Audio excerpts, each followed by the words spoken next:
Hi friends, అందరికీ నమస్కారం. అంజలి కథలకి స్వాగతం. కాశీ మజిలీ కథలు 84వ భాగం. కరబ శరభుల కథ. శరభుడు, కరభుడు అనే ఇద్దరు బండ శిష్యులున్నారు బట్టబాదునికి. ఎన్నేళ్లైనా వాళ్ళకి సంస్కృతంలో ఓనమాలు కూడా వంటపట్టలేదు. శబ్దమంజరి వల్లె వేయించాలని చూస్తే రామశబ్దం సైతం పట్టుబడలేదు. చాలా రహస్యంగా కామగ్రీవ భట్టపాదుల సంభాషణ అంతా విన్నా ఆ ముద్దు శిష్యులకు కోరికలు మాత్రము కోటలు దాటేంత పెద్దవి. అవి తీరటానికి డబ్బు కావాలి. అది అనాయాసంగా రావాలి. అదెలా సాధ్యం? కామగ్రీవునికి 2 గొప్ప విద్యలు, పరకాయ ప్రవేశము, ఇంద్రజాలము తెలుసునని, అయితే దంతం ఊడిపోవటం వలన అవి అతడికి పనికిరావని అర్థమైనందున ఆ ఇద్దరూ ఒక పథకం ప్రకారము కామగ్రీవుని వద్ద శిష్యుల్లా చేరి అతని అభిమానం పొందారు. కామగ్రీవుని పెళ్లి బలహీనతను ఆసరా చేసుకొని అతన్ని నానా దేశాలు తిప్పుతూ అతడి వెంట తిరగసాగారు. ఈలోగా సంవత్సరాలు గడిచిపోయాయి. కామగ్రీవుడికి మరణం ఆసన్నమైంది. ఇక పెళ్లి ప్రస్తావన ఎత్తే అవకాశం లేదు గనక కరబ శరభులిద్దరికీ చొరో విద్య ఇచ్చి కామగ్రీవుడు దేహం చాలించేశాడు.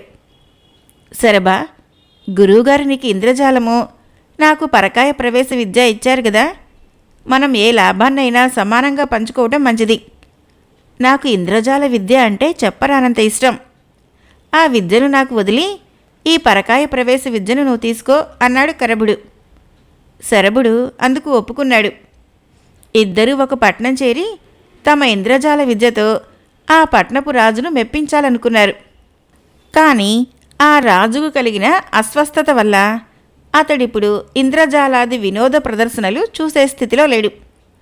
ఆ రాజుగాని రోగంతో 2-3 రోజుల్లో మరణిస్తే కరభునికి పరకాయ ప్రవేశ విద్య ఉపయోగపడి అతడు రాజైపోతాడు. నా ఇంద్రజాలం దేనికి పనికొస్తుంది అని శరభుడు ఆవేదన చెంది, కరభ, గురువుగారు మనకు ఏ అభిప్రాయంతో ఈ విద్యలను ఇచ్చారు, మార్చుకొని తప్పు చేశాం. అది గురుద్రోహం అవుతుంది. అంచేత నా విద్య నాకు ఇచ్చేస్తే నీ విద్య నీకు ఇచ్చేస్తాను అన్నాడు. దాంతో ఎవరి విద్యలు వారివైనాయి. శరభుడి చేతికి తిరిగి ఇంద్రజాల విద్య రాగా కరభునికి పరకాయ ప్రవేశ విద్య మళ్లీ లభించింది. ఇంతలో రాజభటులు వాళ్ళని వెతుక్కుంటూ అక్కడికి వచ్చారు. మా రాజుగారికి ఇప్పుడు వ్యాధి ఉపశమించింది, ఆరోగ్యం చిక్కింది, మీ ఇంద్రజాల వంటి వినోదాలు చూడాలని కోరుకుంటున్నారు అన్నారు వాళ్ళు.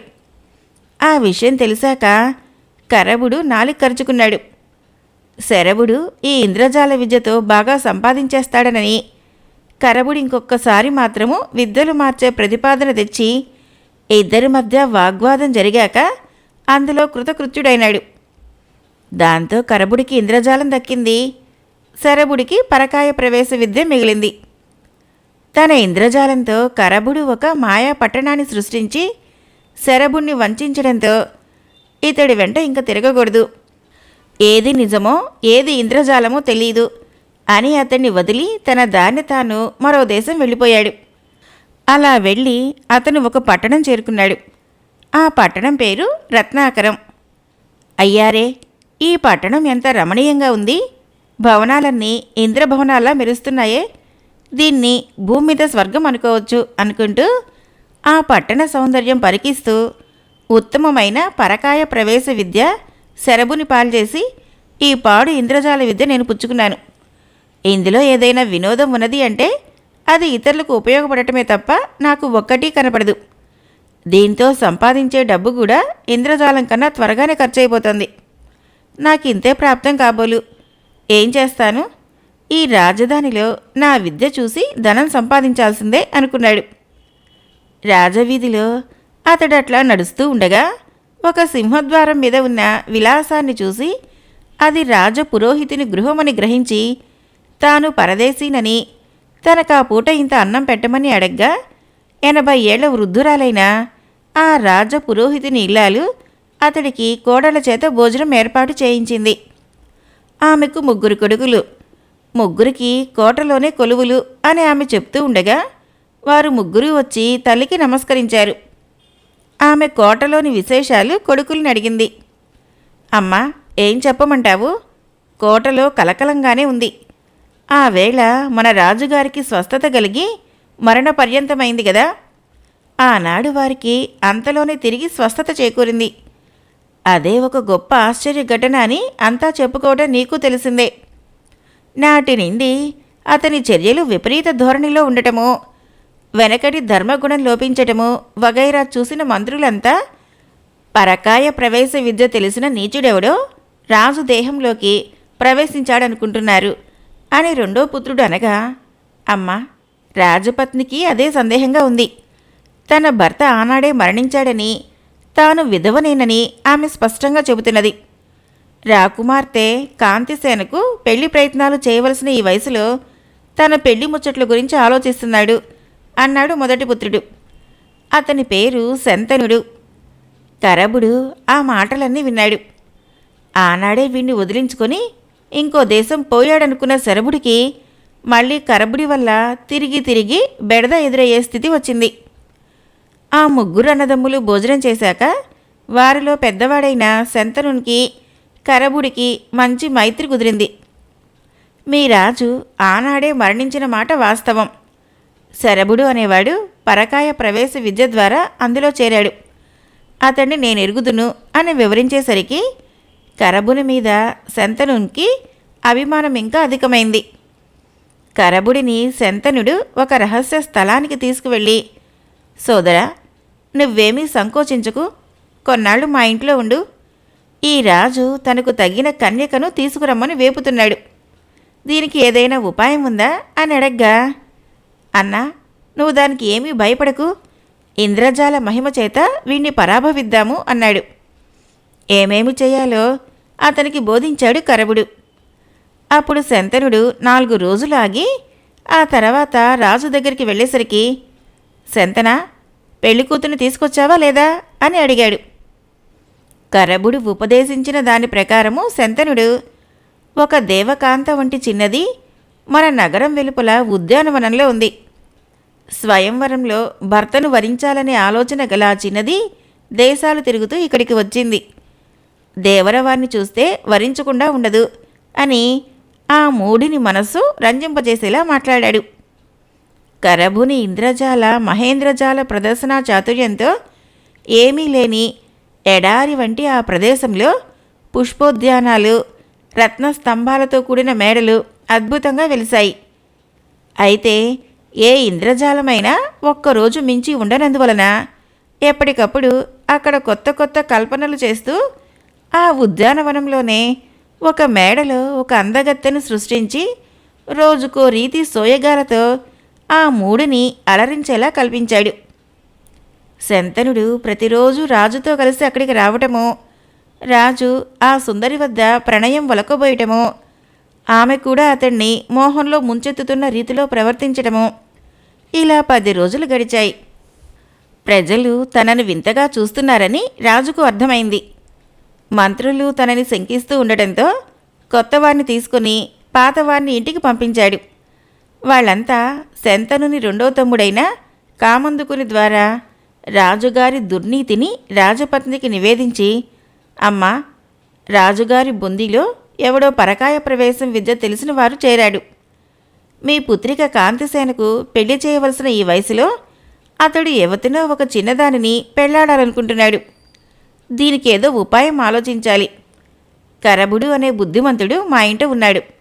అతనితో ఆలోచిద్దాము అని ఆ సాయంత్రము కరబుణ్ణి అంతఃపురంలో ప్రవేశింపజేయగా రాజపత్ని అతడి గురించి అంతా తెలుసుకొని శరభుడి పీడ వదిలిస్తే చాలునంది. ఇది అవకాశంగా కరబుడికి రాజపుత్రి కాంతిసేనను చూసే అవకాశం నిత్యము కలగసాగింది. ఒక రోజున తన మనస్సులో మాట శంతనుడి చెవిన వేసిన కరబుడు, మిత్రమా, కాంతిసేనను పెళ్లాడాలనేదే నా కోరిక అని స్పష్టం చేశాడు. శంతనుడికి ఎంతకాలంగానో ఇంద్రజాల విద్య స్వంతం చేసుకోవాలన్న పట్టుదల ఉంది. అతడు తన కోరిక బయటపెట్టాడు. ఒకరికొకరు సాయం చేసుకోవాలనుకున్నారు. కాంతిసేనని కరబుడికి అనుకూలంగా మలచడానికి శంతనుడు కృషి చేసి వివాహం వరకు ఆమెను తీసుకొస్తే తన ఇంద్రజాల విద్య శంతనునికి ధారపోస్తానన్నాడు కరబుడు. క్రమంగా శంతనుడు రాజు దగ్గర గొప్ప నమ్మకం సంపాదించి అది మొదలు తానేది చెప్తే శరభుడు అంటే రాజు అది చేసేలా చూసుకున్నాడు. అందుకు కారణము ఒకానొక దేశంలో తాను పరకాయ ప్రవేశం చేసిన సంగతి తనకు తానై అతడే వెల్లడించడం. ఒకరోజు శంతనుడు, దేవా, కాంతిసేనకు వివాహం చేయాలి. మీరు కొంతవరకు ఆ ప్రయత్నము సామరస్యంగా జరిగేలా ముందడుగు వేయకపోతే ప్రజల నుంచి నింద ఎదుర్కోవలసి ఉంటుంది. ఆ చిన్నదాన్ని ఏ రాజుకో ఇచ్చి చేస్తే అతడు మన గుట్టు తెలుసుకొని రాజ్యం ఆక్రమించుకుంటాడు. అందువల్ల సామాన్యుడికి ఇచ్చి చేద్దాం. వరుడి పేరైనా మనం ఎవరికీ తెలియనివ్వద్దు అన్నాడు. శరభుడు సరే అన్నాడు. అదే విషయంలో రాజపత్ని ప్రశ్నించినప్పుడు మాత్రము కాంతిసేనకు కరబుడి వంటి బుద్ధి చాతుర్యం గలవాడితో వివాహం చేస్తే మీకు అభ్యంతరమా అని అడిగి ఆమె చేత అభ్యంతరం లేదని మాట తీసుకున్నాడు. ఇదంతా కాంతిసేనకు తెలిసి ఏదో దుష్టపన్నాగం జరుగుతుందని గ్రహించింది. ఆమె విద్యావతి, బుద్ధిమతి. ధైర్యం కోల్పోతున్న తల్లికి ధైర్యం చెప్పి ఉపాయం ఉంటే అన్నీ తప్పించుకోవచ్చునని అందుకు నిదర్శనంగా బుద్ధిమతి కథ చెప్పింది తల్లికి. బుద్ధిమతి కథ. పూర్వము బుద్ధిమతిక అనే ఒక స్త్రీ తన 2 పిల్లలతో భర్తతో బండి ఎక్కి అరణ్య మార్గం గుండా వెళ్తోంది. ఇంతలో ఎద్దులు క్రూరమృగం వాసన బట్టి రివ్వున తాళ్ళు తెంచుకొని పారిపోయాయి. వాడిని పట్టుకోవటానికి బండివాడు ఆమె భర్త వెళ్లారు. నడి అడవిలో చతికిలబడిన ఆ బండిలో నుంచి దిగి తొడల మీద పిల్లలిద్దరినీ కూర్చోబెట్టుకొని బిక్కుబిక్కుమంటూ ఆమె ఓ చెట్టు కింద కూర్చుంది.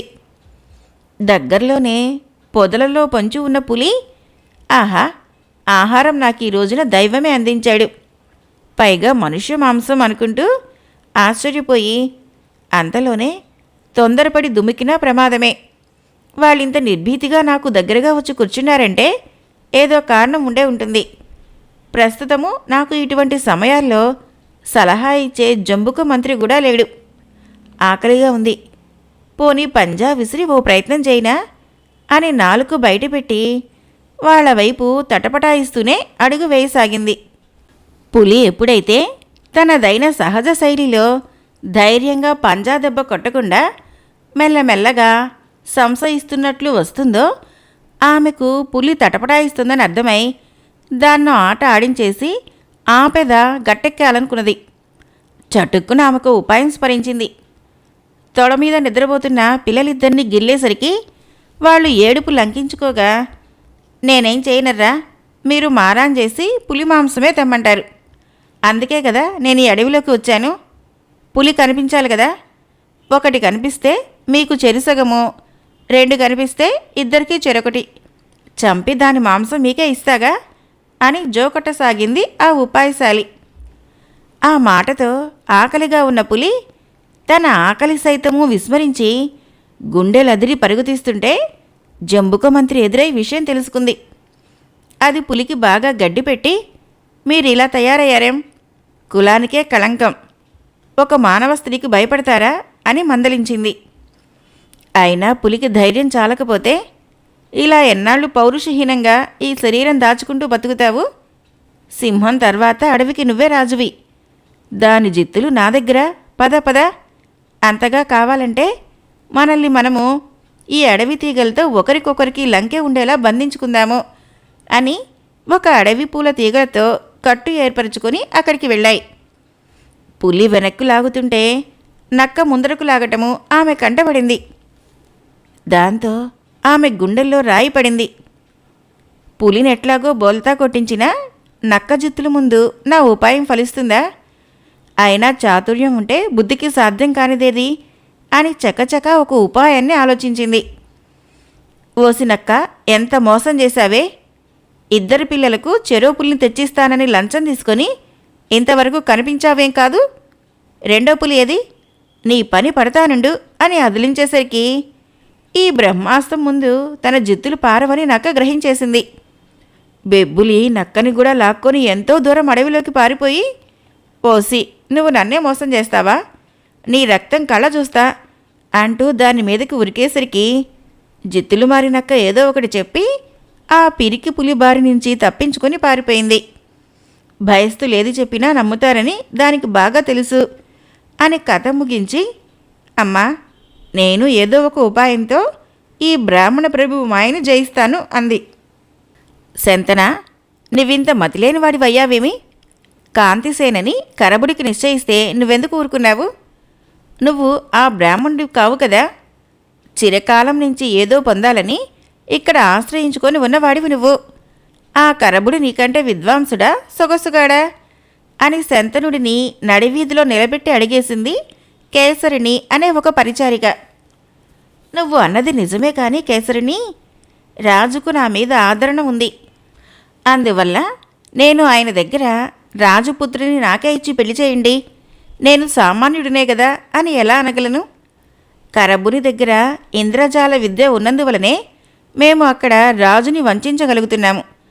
అదీగాక కరబుడు నాకు ఇంద్రజాల విద్య ఇచ్చేటట్లు, నేను అతనికి కాంతిసేనను కట్టబెట్టేటట్లు ఒప్పందం చేసుకున్నాం. ఎవరితోనూ అనుకు సుమా అని అసలు రహస్యం ఆమెకు చెప్పేశాడు. దానికి ఆమె, అయ్యో వెర్రి బ్రాహ్మడ, రాజవైభవం కంటే ఇంద్రజాలం ఎక్కువ. తొందరపడి వారికి పెళ్లి జరిపించకు. ఎలాగో ఇంకో 2 రోజులు గడుపుకో. ఆమె నిన్నే పెళ్లి ఆడేలా చేస్తాను అంది. క్రమంగా ఆ శంతనుణ్ణి తన చుట్టూ తిరిగేలా చేసుకుంది. ఒకరోజు కరబుడు అంతఃపురానికి వెళ్తూ ఉంటే కేసరిని అడ్డంగా నిలబడి నమస్కరించి, దేవా, నేను రాజపుత్రి సఖిని. నువ్వు రాజపుత్రికను పరిణయమాడ నిశ్చయించినట్లు తెలిసింది. మీ దగ్గర అద్భుతమైనట్టి ఇంద్రజాల విద్య ఉందని, దాన్ని నువ్వు శంతనుడికి ఇవ్వాలనుకుంటున్నావని తెలిసింది. అది ఎవరికి ఇవ్వొద్దని ఆమె చెప్పింది.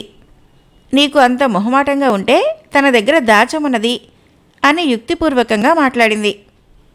రాజపుత్రిక కోసమే కదా నేను ఈ విద్య శంతనుడికి ఇవ్వాలనుకున్నాను. అటువంటిది ఆమె వద్దంటే అలాంటి పనులెందుకు చేస్తాను? ఇష్టమైతే ఇప్పుడే ఆ విద్య ఆమె పరం చేస్తాను అని ఒళ్ళెరగనంత ఆనందంలో ఉన్న కరబుడిని రాజపుత్రిక దగ్గరకు తీసుకువెళ్ళి అతడి చేత ఆ విద్యని ఆమె చేతిలో ధారపోయించేసింది కేసరిని. అప్పటినుంచి కరబుడికి శంతనుని ముఖం చూడటానికి మొహమాటం అడ్డు రావటంతో అతన్ని తప్పించుకుని తిరగసాగాడు. శంతనుడికి రాజపుత్రిక మీద మనసు కలిగించినందున అతడు కరబుడికి తెలియకుండా కాంతిసేనను కలవాలని అంతఃపురం చుట్టూ తిరగసాగాడు. ఒకరోజు రాజు శంతనుడితో ఊరి చివర ఉద్యానవనానికి వెళ్ళి తనను కౌగలించుకొని మోహంలో పడవేసిన సుందర్ని చూడాలన్నాడు. అతడికి అదంతా నిజమేనని భ్రమ. రాజపుత్రికకు శంతనుని వల్ల ఈ సంగతి తెలిసింది.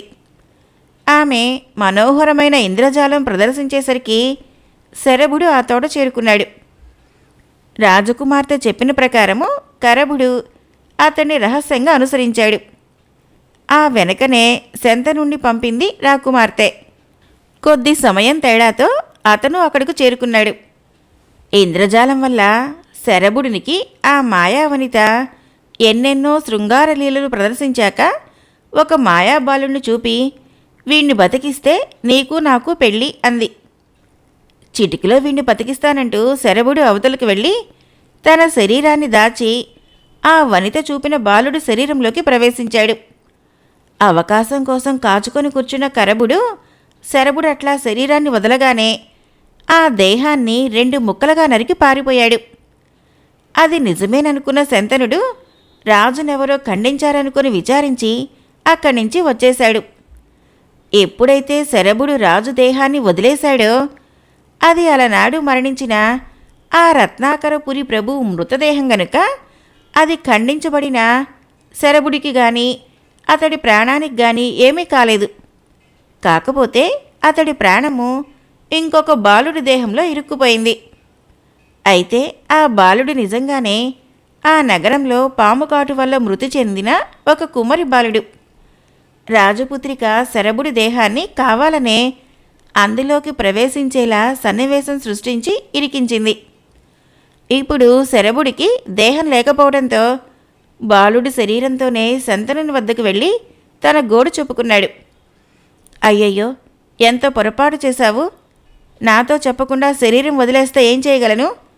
ఇప్పటికైనా జాగ్రత్త అంటూ శంతనుడిని ఊరడించాడు. రాజదేహాన్ని అంతఃపురంలో ఉంచి సకల రాజ మర్యాదలతోనూ అంతిమ సంస్కారాలు జరిపారు. అనంతరము అతనికి పుత్రులు లేనందువలన కాంతిసేననే వెనకటి మంత్రులందరూ రప్పించి యువరాణిగా ఎన్నుకున్నారు. కేసరిని కుమ్మరి బాలుడి రూపంలో ఉన్న శరభుడిని కూడా బోల్తా కొట్టించి పరకాయ ప్రవేశ విద్య రాకుమార్తెకు ధారపోసేలా చేయించడంలో కృతకృత్యురాలైంది. ఇప్పుడు ఆ యువరాణి దగ్గర అసామాన్యమైన 2 విద్యలు చేరిపోయాయి. వట్టి ప్రగల్భరాయుడిగా కరభుడు, కుమ్మరి బాలుడి దేహంలో శరభుడు మిగిలాడు. కేసరిని, శంతన, కరబ, శరభులు ముగ్గురిని మభ్యపెట్టి రాజకుమార్తె ఆశ చూపి ఒక్కరొక్కరినే వరుసగా వంచిస్తూ పోవడంతో ఎవరికి వారే తమకు మాత్రమే రాజపుత్రి కాంతిసేన భార్య అవుతుందని తలుచుకుంటూ మురిసిపోసాగారు. అయితే ఒకచోట ఒకేసారి ముగ్గురు తారసపడినప్పుడు గాని తాము ముగ్గురము కేసరిని వల్ల మోసపోయామని తెలుసుకోలేకపోయారు. దాంతో ముగ్గురు ఘర్షణ పడుతూ కేసరిని దగ్గరికి వెళ్ళి మా ముగ్గురిలో కాంతిసేన భర్త ఎవరో చెప్పమని అడిగారు. ఆమె సవిలాసంగా నవ్వుతూ రేపు సూర్యోదయ సమయానికి ఇక్కడికి రండి అంది. మర్నాడు తూర్పు తెల్లవారకుండా ముగ్గురు వచ్చి కూర్చున్నారు.